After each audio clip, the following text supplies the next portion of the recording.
5 राज्यों के चुनाव में बीजेपी और नरेंद्र मोदी जी की शर्मनाक हार हो रही है। लेकिन दोस्तों, ये खबर नहीं है। खबर है कि अब इस खबर के सामने आते ही बीजेपी और उसके मातृ संगठन आरएसएस में भी इस बात की चर्चा शुरू हो गई है कि 2024 का रन जीतना अब मोदी के बूते की बात नहीं है। सूत्रों से मिल रही खबर के अनुसार बीजेपी और संघ के दिग्गज नेता अब मोदी का तोड़ खोजने में लग गए हैं। देखिए दोस्तों, वक्त का तकाजा देखिए। जो भारतीय जनता पार्टी के नेता अक्सर विपक्षी पार्टी के नेताओं से सवाल पूछा करते थे कि मोदी नहीं तो कौन, आज उस सवाल का जवाब उन्हें खुद तलाश करना पड़ रहा है। और यही नहीं दोस्तों, यह सब ऐसे वक्त में हो रहा है जब भगवान राम के मंदिर का कार्य लगभग पूरा होने को है और पीएम मोदी ने 22 जनवरी को भगवान राम के मंदिर में प्रवेश करने की तिथि भी ऐलान कर चुके हैं। ऐसे में देश की जनता भी जानती है कि भगवान का नाम ले लेकर ना जाने कितने पैसे ये लोग भाजपाई संघी चंदा के रूप में डकार चुके हैं। जनता ये जानती है कि दूसरों को भ्रष्टाचारी कहने वाले भाजपाई संघी खुद कितने ही दशक से सत्ता की मलाई भगवान के नाम पर चाट रही है। अब जबकि हिसाब बराबर हो रहा है तो लोग एक बार फिर से बिना जाति पाति और धार्मिक बॉन्डर के देश को विकास यात्रा पर पुनः शुरू करने हेतु कांग्रेस को लाने के लिए आतुर है।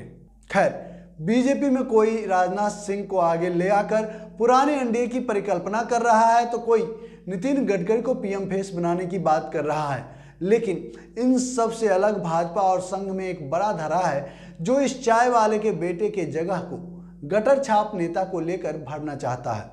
उनका मानना है कि इससे देश का लोकतंत्र और ज्यादा समृद्ध होगा और तभी तो 2019 में संडास की टंकी साफ करने वाले को 150 करोड़ देश की जनता के माथे का नूर बनाएंगे। दोस्तों, कहीं ना कहीं इसी सबसे घबराई मोदी सरकार देश के तमाम स्वतंत्र संवैधानिक संस्थाओं को अपना तोता बनाने के आदेश भेज चुके हैं। अब सब मोदी अरविंद के टीके लगाकर साहब की वफादारी के नमूने पेश करेंगे। साहब ने बौखलाहट में अपनी सरकार के देश विरोधी कुकर्म को छिपाने के लिए सीएजी के ऑडिट में भी रोरे लगा दिए हैं जिससे इनके कारनामे सामने ना आ जाए।